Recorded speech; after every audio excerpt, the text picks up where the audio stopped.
Olá pessoal, bem-vindos a mais uma aula do seu curso de Shader Graph. Se você ainda não viu as duas últimas aulas, recomendo que vá aqui no izinho para ver a playlist completa dessa série, ou melhor, desse curso que estou fazendo aqui no YouTube. Mas nessa aula vamos entender um pouco melhor como é o PBR e como funcionam as cores de estado e seus modos de precisão. Ok pessoal, lembrando que agora estarei usando a versão 7.4.1 do Shader Graph no Unity 2019.4. Bem, mas como vocês já devem ter visto, quando criamos uma shader nas aulas anteriores, aparece uma série de opções. Perceba que tem várias opções aqui que aparecem pra gente. Até agora estávamos trabalhando apenas com o PBR Master, já que com ele a gente são incluídas quase todas as funcionalidades básicas para criar qualquer shader. Bem, no Unity normalmente a gente tem as duas masters principais, que seriam a nossa querida PBR Graph e o Unlit Graph. O nó do PBR Master serve para renderização baseada em física real. Bem, por exemplo, quando a gente vai calcular a luz, a sombra ou a profundidade dos objetos. Já o Unlit Master, ele serve para materiais, por assim dizer, apagados. Isso porque ele não tem todas as funcionalidades do PBR normal, ou seja, ele só tem cor e transparência. Ele não leva em conta a iluminação do objeto, por exemplo. Ainda assim, vamos dar uma olhada mais de perto o que o nó do PBR tem a nos oferecer. Bem, estou aqui na nossa cena novamente do Unity e eu vou criar um objeto aqui só para a gente entender como é que funciona a shader do PBR, né? Vou pegar um modelo que eu tenho aqui no meu computador, que é um sorvete gigante. Vai ser perfeito para a nossa demonstração. Não, vou deixar ele grande aqui. Pronto, sorvete gigante. Deixa eu desligar as coisas. E a gente vai usar basicamente ele para a gente poder fazer, poder mostrar para que serve o PBR. E nesse caso eu vou trocar a shader dele porque ele está com a shader que já vem do meu modelo. Nesse caso eu vou pegar essa shader aqui que eu vou usar como base, ok? E agora vamos abrir essa shader aqui. E vou trocar para o modo de interface do Shader Graph para ficar mais fácil de vocês verem. Aqui é a nossa cena para a gente poder ver a nossa shader em ação. E o inspetor aqui embaixo para a gente poder modificar os parâmetros dessa nossa shader, ok? Então beleza. Bem, vocês podem perceber que aqui dentro do editor temos o PBR Master, já que a nossa shader foi baseada no PBR Master. Se a gente vir aqui em Create Node Master, vai perceber que tem todas essas opções aqui. As duas principais, como eu já disse, é o PBR e Unlit. Isso porque eles são os dois que normalmente modificam os parâmetros, a maioria dos parâmetros que a gente quer usar. Nesse caso eu vou botar aqui o Unlit para vocês verem a diferença entre eles. Perceba que o PBR Master trabalha bastante com a questão de iluminação, enquanto o Unlit vai trabalhar muito mais somente com a cor, transparência ou até mesmo a emissão de luz de um determinado material. Então um vai trabalhar com a iluminação, enquanto o outro vai trabalhar mais com a questão do material em si, ou seja, a cor dele ou a aparência dele, sem tratar muito a iluminação. Nesse caso vamos mexer mais com o PBR Master, já que a maioria das opções do PBR Master também está no Unlit. Então eu vou apagar o Unlit aqui para a gente ir testando as configurações aqui no Unity enquanto a gente for testando. Nesse caso, ele possui várias portas e entradas que podem receber vários parâmetros como vimos nas aulas anteriores. Mas vamos ver mais de perto o que cada porta pode fazer. Bem, essas três primeiras portas aqui seriam nossas portas de... Ela é usada quando você quer definir um valor absoluto para as vértices, ou seja, essas três portas trabalham com a vértice do nosso objeto em si. Ou seja, ela altera a posição, a normal, em relação ao objeto em si. Mas beleza, agora vamos ver um pouco mais sobre a porta albedo. O albedo, eu vou chamar de albedo desse jeito mesmo, seria a nossa porta de textura. Normalmente a gente vai colocar as texturas nele ou a cor da nossa shader. Mais para frente vamos dar uma olhada na texturização usando o Shader Graph para entender melhor como fazer uma shader personalizada para cada determinado material. Então, por exemplo, a gente pode vir aqui e aplicar uma cor nele. A gente só vai lá, já vai alterar automaticamente pra gente ver como é que é a aparência desse material. E a gente pode ir alterando o valor. Então basicamente a porta albedo permite a gente fazer isso. Bem, já a nossa querida porta de normal permite a gente modificar as propriedades das normais do nosso objeto. Nesse caso eu acho que eu estou sem nenhum modelo, acho que eu estou sem nenhuma textura normal. Mas já que a gente não tem, vamos criar uma rapidamente aqui, não é mesmo? Vou criar aqui com Noise. Quero um Simple Noise, na verdade. Simple Noise. Com 50 tá bom, deve ser bom. E Normal from 8. Nesse caso eu tô Simple Noise para gerar uma gerar um ruído e eu vou pegar a altura desse normal, que nesse caso ele está referenciando pelos pontos, a gente vai transformar isso em mapa normal. E agora, quando a gente aplicar aqui no nosso normal, perceba como é que o nosso objeto já vai ficar com aparência um pouco mais de sorvete de fato. Bem interessante, não é mesmo? Vamos botar aqui novamente o nosso querido sorvetinho, a nossa cor de sorvete, e olha como é que fica a aparência dele. Bem legal. Ou seja, a porta normal permite a gente aplicar os mapas normais dos nossos objetos através do Shader Graph. Nesse caso aqui eu usei uma shader que usando apenas 2 nós, eu já consegui aplicar para deixar um efeito bem bacana em nosso pequeno sorvetinho, né? Pequeno, vírgula, pequeno, grande sorvetinho. Já a nossa querida porta de Emission é uma porta um pouco mais diferente. Ela permite que a gente altere os parâmetros de emissão de cor do nosso sorvete. Nesse caso eu vou pegar aqui criar uma cor nova aqui, Color, e eu vou transformar essa cor no modo HDR. Deixa eu pegar aqui, vou botar vermelho e bem forte. E agora quando aplicar, e eu acho que eu apliquei forte demais, na verdade. Diminui um pouco essa força aí, meu filho. Ok. Perceba que a cor de Emission permite emitir luz de nossos objetos. Ou seja, ela é basicamente usada quando você quer emitir uma aparência, por exemplo, de neon. Já a nossa querida porta de Emission permite emitir luz de nossa shader através do HDR. Ou seja, quanto mais forte definirmos os seus valores, mais forte será a quantidade de luz emitida por ela. Perceba que a gente veio aqui embaixo e alterou a quantidade de força de luz que a gente estava emitindo. Ou seja, quanto mais forte essa luz, mais forte a emissão vai ser. Nesse caso, a gente está emitindo mais ou menos na cor vermelha, por assim dizer. A gente pode alterar novamente e a gente vê já sendo alterado ali no nosso projeto. Lembrando que ela também aceita os parâmetros de cor. Como a gente viu aqui, a gente está aplicando um valor vermelho. Mas, por exemplo, se a gente quisesse que ele ficasse verde, por exemplo, vamos botar um verde claro, assim. Que bem que tá um pouco azul, na verdade, mas... Ó, perceba como é que já ficou interessante. Mas beleza. Agora, tem uma coisa que pode mudar agora. Dependendo da configuração que você estiver usando, vai mudar as opções que vai aparecer a partir daqui. Isso porque o PBR Master trabalha com 2 padrões diferentes. Ou você vai estar trabalhando em formato de metal, ou metallic, ou você vai estar trabalhando no modo specular. Então você pode vir aqui, clicar nesse engrenagemzinho aqui em cima, e você vai vir aqui em Workflow, que é fluxo de trabalho. Você vai perceber que tem 2 opções, Metallic e Specular. Normalmente ele vem setado no Metallic, ou você pode alterar para Specular. O que cada opção vai fazer? Basicamente, cada opção permite modificar a forma que a luz vai estar interagindo com o nosso objeto. Nesse caso, a gente está trabalhando com um pequeno sorvete aqui na nossa cena. Mas a gente pode alterar a forma que a luz vai estar interagindo com esse sorvete. Perceba aqui, por exemplo, que a gente está usando o Metallic que está em 0, né? Eu vou aplicar esse slider aqui para a gente ir alterando os valores do Metallic. E a gente vê em tempo de execução o que vai acontecer. Perceba que eu já alterei aqui. Ele estava no 1 aqui, né? Olha como é que ele já fica a aparência do nosso sorvete. Isso porque, como é que o Metallic funciona? Basicamente, o Metallic, ele pega a ideia de que é o seguinte: quanto mais próximo do 1, mais metálico ou aparência metálica esse objeto vai ter, ou essa shader vai ter. E quanto mais próximo de 0, menos aparência de metal esse objeto vai ter. Basicamente, o Specular tem a mesma ideia, só que ele vai trabalhar de um formato um pouco diferente. Isso porque, perceba que enquanto o Metallic trabalha com valores entre 0 e 1, o Specular trabalha com valores de cor. Isso porque, perceba quando a gente vai tirar agora para salvar, olha como é que fica a aparência do nosso objeto. A porta do Specular basicamente trabalha com a ideia de quão brilhante é um determinado objeto, e quando uma certa luz é jogada nele, ou seja, uma luz direta é jogada nele. Ou seja, quanto mais próximo do 1, ou mais reflexivo a iluminação desse objeto, e quanto mais próximo do 0, menos reflexivo esse objeto vai ser. A gente pode aplicar, como por exemplo, a gente pode usar um mapa de diffuse para poder aplicar a quantidade de iluminação nesse objeto. A gente pode, por exemplo, aplicar esse mapa Simple Noise aqui que a gente criou.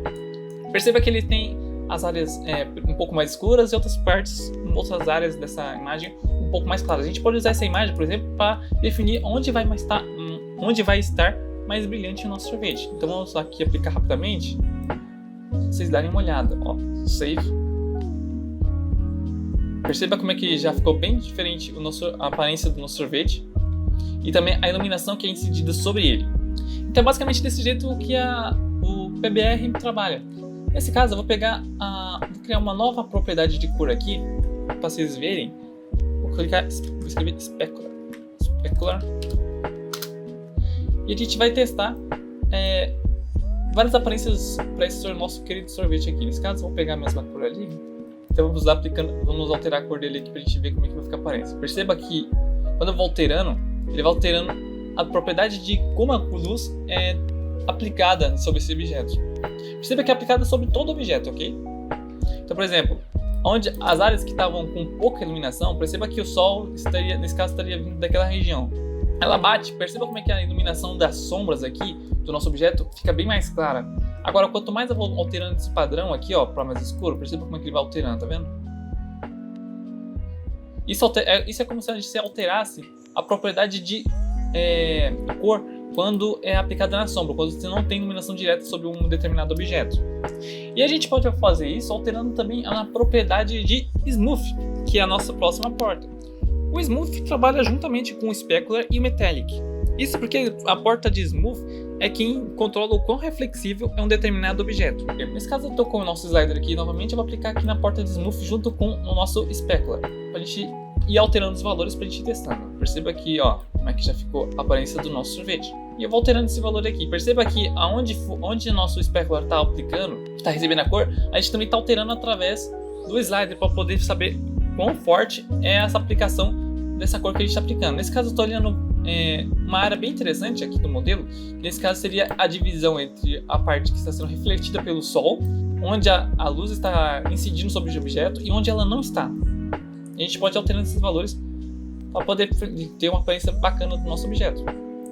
Agora, por exemplo, vou trocar para o modo de Metallic. E agora a gente vai pegar o nosso slider. Vou fazer mais um Vector 1 aqui, só para a gente poder tirar o padrão de Metallic, né? Metallic. E vou aplicar aqui Metallic. E agora normalmente eu voltei para o padrão metálico. Perceba que agora eu posso ir alterando, ó. Deixa eu ter. Caramba. Ó, uma dica. Quando vocês querem alterar a forma que você está usando, nesse caso aqui eu estou usando em formato de slider, né? E o Metallic nem estava. Nesse caso, você alterar, basta vir aqui em modo e clicar em slider. Aí ele vai trocar para o modo do slider. Nesse caso aqui vai ser o valor padrão que vai ter, o mínimo e o máximo para a gente poder alterar em forma de slider. Basicamente várias opções aqui, acho que se não me engano quase todas aqui, trabalham entre 0 e 1.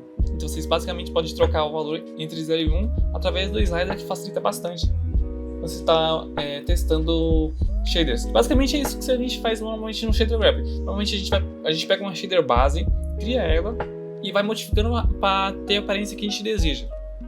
Nesse caso aqui a gente está trabalhando de forma de um modelo que tem a aparência de sorvete. Nesse caso eu aproveitei e criei uma shader, uma textura dentro do próprio Shader Wrap mesmo, para o sorvete ter um pouco mais de aparência de sorvete de fato.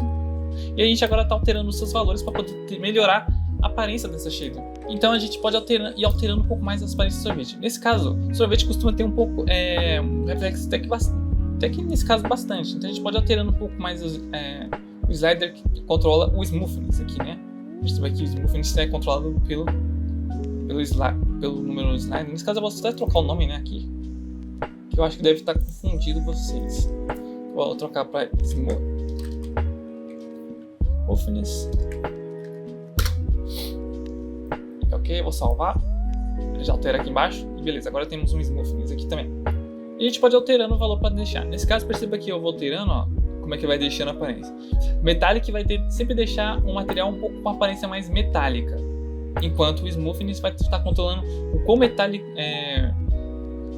metálico esse objeto vai ser, dependendo da como que a luz está sendo refletida nele. Perceba, por exemplo, que o sol está batendo aqui em cima. Perceba como é que o sol, olha como é que o sol está bem refletindo bastante. Até nas partes que o sol não bate, ele reflete bastante. Diferente, por exemplo, quando você está bem mais fraco. Olha como é que já fica bem diferente. A gente está alterando a forma que a luz bate no sorvete, mas não a ponto de deixar ele extremamente forte. E ok, agora a gente vai dar uma olhada mais nessa porta do Occlusion. O Occlusion é uma porta bem específica, já que ele permite definir quais áreas do nosso modelo vai receber luz indireta, alta ou baixa. A iluminação indireta, nesse caso, para quem não sabe, é aquela iluminação ambiente ou dos reflexos. Portanto, é uma parte íngreme, ou seja, partes íngremes e côncavas do nosso modelo, ou rachadas, por exemplo, não receberiam realisticamente luz do nosso objeto. Por exemplo, a gente vai criar agora um objeto, a gente já tem nosso objeto aqui, na verdade, né? E a gente vai aplicar, criar uma propriedade para alterar o valor de Occlusion. Vou botar aqui o Occlusion, só para a gente entender basicamente como é que ele funciona. Ele também trabalha entre os valores 0 e 1, então nesse caso o padrão dele é 1, então vou botar 1 aqui também para não mudar quando a gente trocar. E Occlusion. E ok, salvar. Perceba que já apareceu aqui embaixo. E olha como é que a aparência do nosso modelo já muda. Perceba que alterando os valores aqui, ele está alterando a quantidade de sombra que esse modelo está refletindo. Perceba, por exemplo, que a luz do sol bate aqui e a gente consegue ver exatamente como a gente via antes. Mas onde a iluminação indireta não bate, que nesse caso seria onde a iluminação do sol não está batendo, olha como é que já fica a aparência do nosso objeto. Fica bem mais escuro. E a gente pode ir alterando bem mais. Nesse caso eu vou botar pelo menos um aqui e alterar para deixar a gente mudar bem mais, para a gente ver se muda mais alguma coisa. Ó. Perceba que fica bem mais escuro atrás do nosso objeto. Ó. E é basicamente para isso que o Occlusion serve. Ele consegue trocar, modificar a forma ou a quantidade de luz que é incidida atrás do nosso objeto. E ok, a partir de agora a gente vai ter que mudar uma configuração dentro do PBR Master. Isso porque, como vocês devem saber, o Alpha trabalha com o canal Alpha. Nesse caso, né? Acho que isso é meio óbvio. Mas para isso, para a gente poder alterar a aparência, nesse caso, de deixar um objeto invisível, nesse caso basta a gente vir na engrenagem aqui em cima. E aqui no modo de Surface, a gente vai trocar para Transparent. O Transparent vai permitir que o nosso modelo fique transparente e a gente consiga deixar o nosso sorvete um pouco mais com as peles transparente. Nesse caso, a gente vai fazer agora, vamos criar um novo... Nesse caso, a gente não precisa criar exatamente um gráfico. A gente pode, por exemplo, pegar o próprio Simple Noise aqui para poder deixar algumas áreas do sorvete transparente. Ia ser interessante. Vamos lá, a gente vai criar aqui usando um node chamado Lerp. O node Lerp permite a gente... Como é que eu posso dizer? Ele separa, por assim dizer, partes de um certo material, uma certa textura, por assim dizer. A gente pode ir alterando seus parâmetros para poder fazer basicamente isso. Nesse caso eu vou criar... Nesse caso realmente eu vou precisar mesmo de um controlador. Eu vou chamar de controlador aqui. Controlador.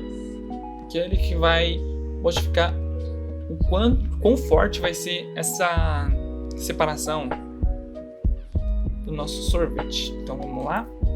Aqui, e agora a gente pode, por exemplo, alterar seu valor aqui. Aqui, na verdade, ó. Perceba que aqui a gente altera o quão forte o nosso objeto vai ficar. Nesse caso eu vou botar... Acho que o 0 até que é bom.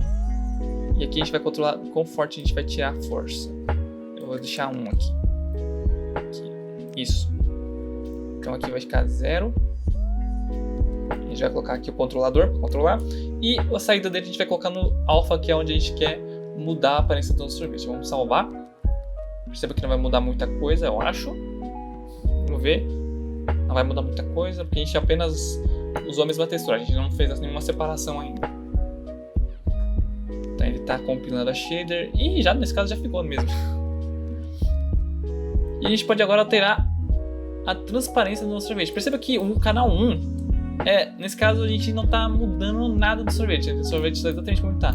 Só que quando a gente vai alterando o valor dele, perceba que a gente conseguiu deixar o sorvete com uma aparência bem transparente. Perceba também que a gente pode, quanto mais a gente vai alterando, mais estranho o sorvete vai ficando. Isso porque a gente está alterando o canal alpha. Perceba que agora a gente está até no modo de cores invertidas, né? E assim a gente pode controlar, por exemplo, a quantidade de som, de transparência que um certo objeto vai ter. Nesse caso eu estou pegando simplesmente o nosso Simple Noise, mas se a gente não precisasse dele, a gente pode simplesmente usar o próprio controlador, por exemplo, para isso. Por exemplo, se eu colocar aqui, ó, e dar um salve, vou salvar, eu estou em 0.38 padrão. Nesse caso eu acho que ele vai ficar um pouquinho transparente. Isso mesmo, e agora ele tá aplicando no sorvete todo um único canal de cor. Então a gente pode simplesmente deixar o sorvete transparente ou invisível, que é bem legal. Perceba que dá pra perceber que o sorvete tá aqui por causa que ele some um pouco da grade da Unity, tá vendo? Sumindo aqui. Então, porque o sorvete tá aqui, mas a gente não consegue ver. E a gente pode ir alterando para deixar ele cada vez mais visível. Lembrando também que ele trabalha entre os canais, entre os valores 0 e 1. Nesse caso, faltou falar sobre o Alpha Clip Throw. Basicamente, esse canal, essa porta aqui, permite a gente controlar a quantidade de fragmentos que vai ser afetado pelo Alpha. Isso que eu não vou explicar nessa aula, vou explicar numa próxima aula. E essas foram umas portas do PBR Master. Se você gostou do vídeo, não deixe de dar o seu gostei, que isso ajuda bastante aqui para definir quais são os próximos vídeos e os próximos cursos do canal. Aproveita e comenta aqui embaixo o que você gostaria de aprender nas próximas aulas de Shader Wrap, que eu estou preparando vários tutoriais interessantes para a gente poder mexer cada vez mais com essa ferramenta tão incrível. Lembrando também que esse projeto que eu estou usando aqui vai estar na descrição do vídeo, então basta ir lá, acessar, baixar e usar e ser feliz. Muito obrigado por terem assistido até aqui. Nos vemos numa próxima. Fui!